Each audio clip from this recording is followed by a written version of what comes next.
The Silent Whispers. Chapter 1. The Forgotten Room.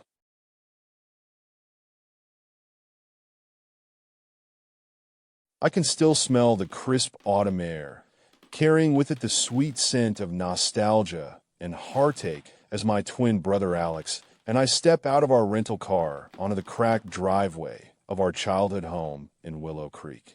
The old Victorian house has been silent for far too long, a testament to the passing of time that ravaged our lives along with it.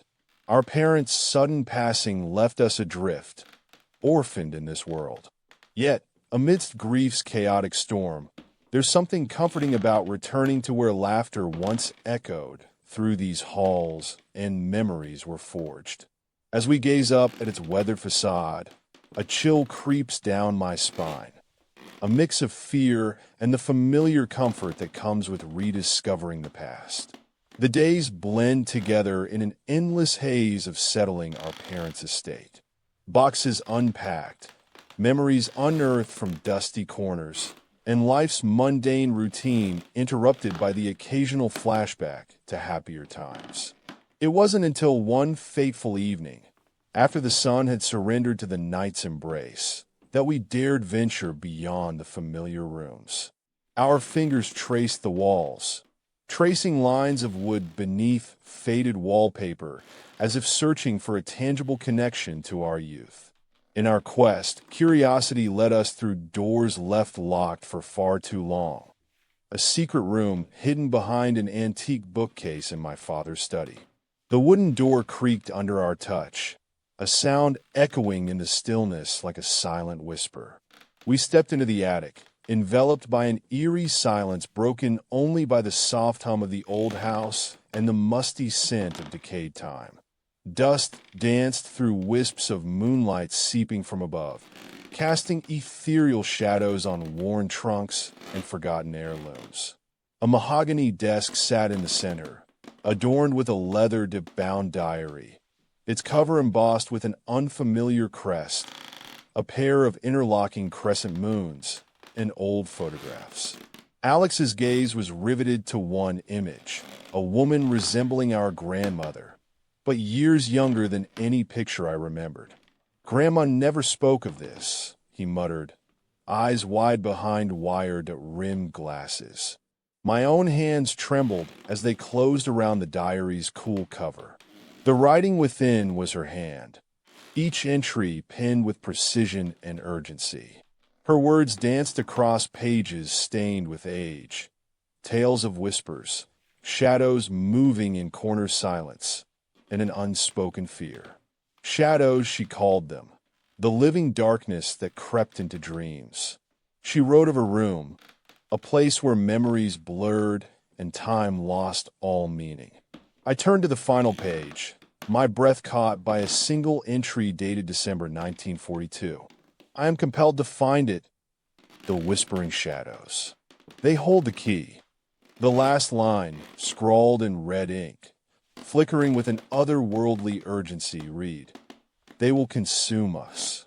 Consumed by curiosity and fear, we vowed to unravel her mystery. That night, beneath a thin moonlight slicing through the attic window, Alex held the diary while I leafed through photographs. Each face, though nameless, felt familiar. The woman from the picture stood out with an unsettling intensity. In every snapshot, she glanced over her shoulder as if pursued by unseen specters. My fingers trailed across the glass. A chill ran down my spine when they stopped at one image, her standing before a wooden door adorned with the same crescent moon emblem.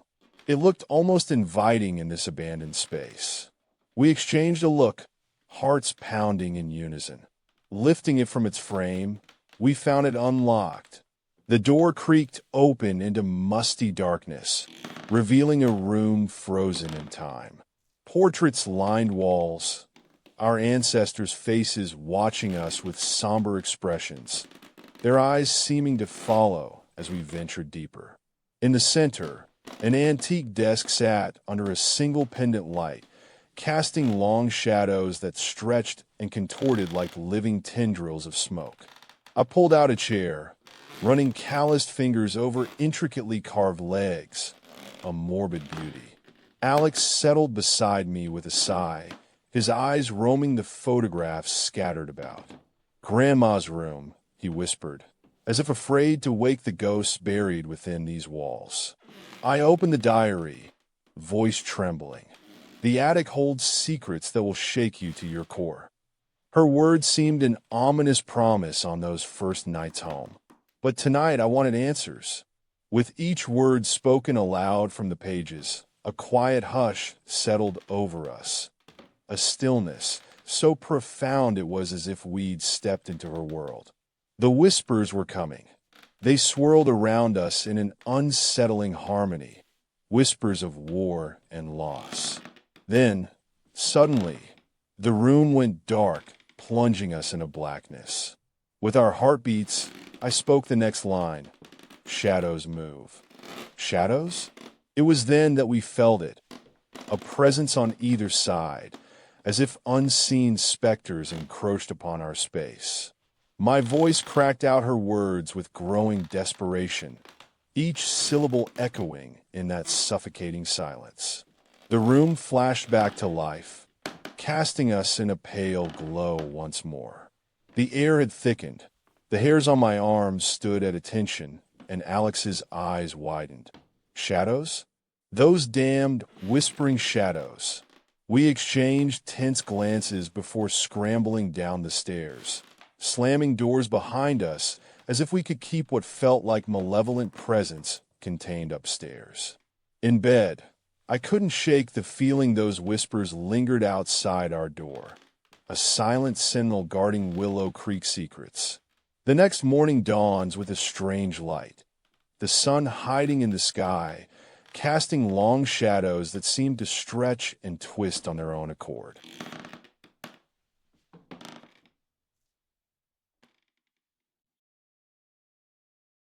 Chapter 2.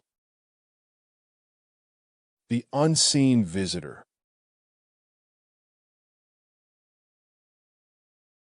Days blurred together as we pored over Grandma Eliza's life, the attic room, our sanctuary and prison.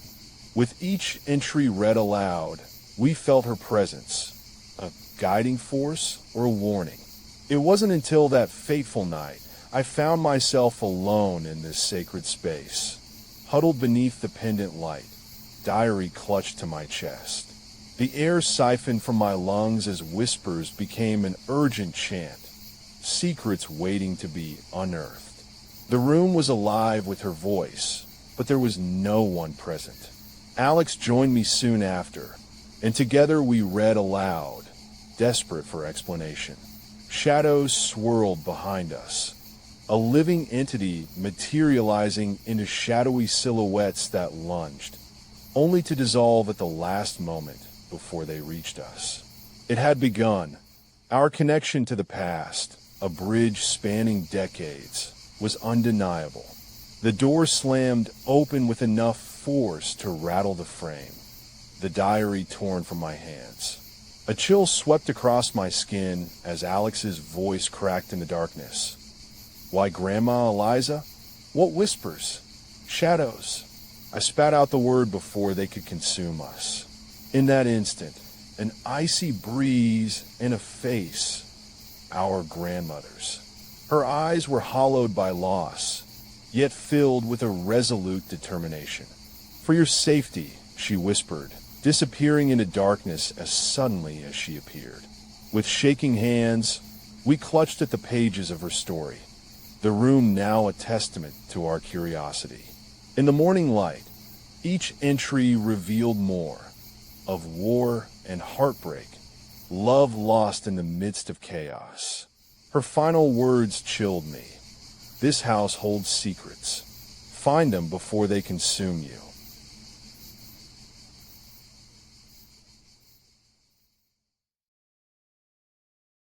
Chapter 3. The Memory's End.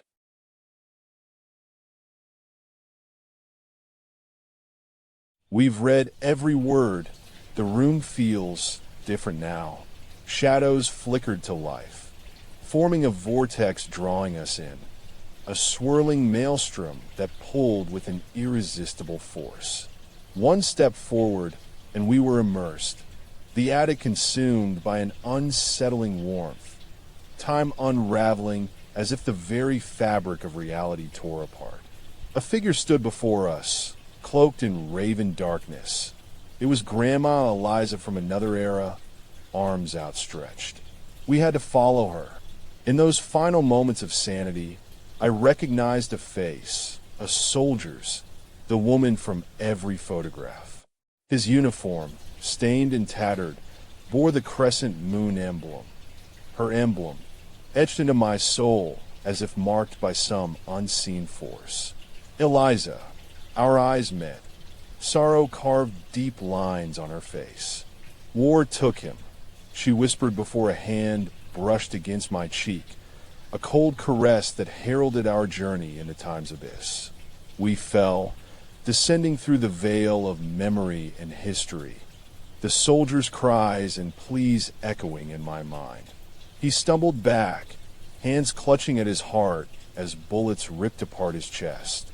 "Eliza," I called out, but she merely wept. When silence was broken, he spoke, his voice ragged. "Please, help me." We stood frozen amidst the chaos of war's first days. I pulled him close, praying against my own heart's shattering beat, a pulse pounding through every layer of reality. Our hands met in a desperate clasp as she led us to safety. Back among shadows, in the attic, her room, the soldier on her lap, dying in our arms, his final breath spilling into our ears.